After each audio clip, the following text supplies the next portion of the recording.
দেখুন, বর্তমানে বীরভূম জেলা কোর কমিটির সদস্য সংখ্যা 6, কিন্তু এই ছবিটা অনেক পুরাতন ছবি ছিল।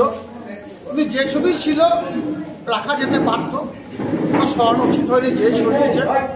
তাছাড়াও ওখানে যে ছবিগুলো টাঙানো হয়েছে আপনাদের মাধ্যমে দেখতে পেলাম, আমাদের জেলার অভিভাবক অনুব্রত মণ্ডলের ছবি টাঙানো হয়েছে, সেটা ঠিকই করেছে, কিন্তু যে ছবিটা ছিল সেটা রাখা উচিত ছিল।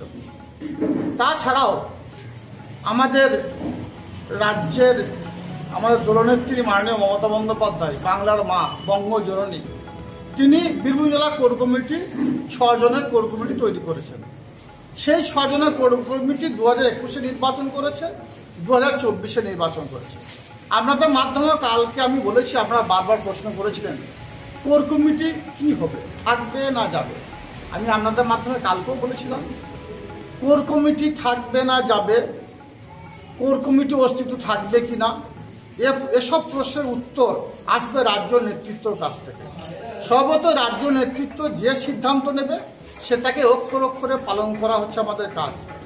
বিশেষ করে আমি আমার ক্ষেত্রে বলি, আমি নিজেকে একজন মামাটি মানুষের সৈনিক হিসাবে মনে করি, আমি একজন শহীদ পরিবার সদস্য হিসাবে মনে করি। কোথাও অন্যায়, অত্যাচার, অবিচার দেখলে কারোর সে জীবনে কোনো চুপ করে থাকেনি, এখনও থাকবে না। আর আমি যে কাজে ব্রত হয়েছি সেই কাজটা আমি সমাজসেবামূলক কাজ বলে মনে করি। কারণ আমি দেখেছি আমার দলনেত্রী মমতা বন্দ্যোপাধ্যায় সব সময়ের জন্য রাজনীতির ঊর্ধ্বে সমাজসেবাকে প্রায়োরিটি দেন। আমি দেখেছি আমাদের যুবরাজ অভিষেক বন্দ্যোপাধ্যায় রাজনীতির ঊর্ধ্বে সবসময়ের জন্য প্রায়োরিটি দেন সমাজসেবাকে। তাই আমি সমাজসেবামূলক কাজটাকে বেশি প্রায়োরিটি দিই। এই সমাজসেবামূলক কাজের মধ্য দিয়ে বাংলার উন্নয়ন করেছে আমাদের মাননীয় মুখ্যমন্ত্রী মাননীয় মমতা বন্দ্যোপাধ্যায়, এবং তিনি প্রত্যেকটি বাড়িতে বাড়িতে পৌঁছে গেছেন একের পর এক উন্নয়নের মাধ্যমে।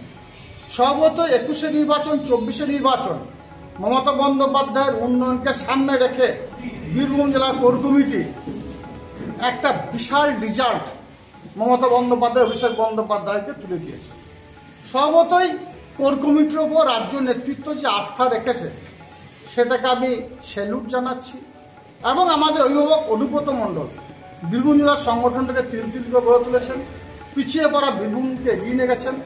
আমাদের সকলের যারা মামাটি মানুষের সৈনিক আছি তার হাত ধরে আমাদের আইনি জীবনের পথ চলা শুরু। সর্বোচ্চ অভিভাবক আসনে তিনি ছিলেন, এখনও আছেন। রাজ্য নেতৃত্ব তাকে সভাপতি আসনে বসিয়ে রেখেছেন, তার চেয়ারটা খালি আছে। আমরা যখন কোর কমিটি মিটিং করবো অবশ্যই আমাদের সামনে আমাদের অভিভাবক থাকবেন, তাকে সঙ্গে নিয়ে বীরভূম জেলা আগামী দিনে পথ চলা শুরু হবে। দাদা, আগামী দিনে যে জেলার রাজনৈতিক সমীকরণ, সেই রাজনৈতিক সমীকরণে কোনো পরিবর্তন আসতে পারে? এখনো পর্যন্ত আমাদের কাছে সে ধরনের কোনো নির্দেশ আসেনি, পরিবর্তনের কোনো খবর আমাদের কাছে নেই। জানি না আপনাদের কাছে কোনো সূত্র আছে কিনা।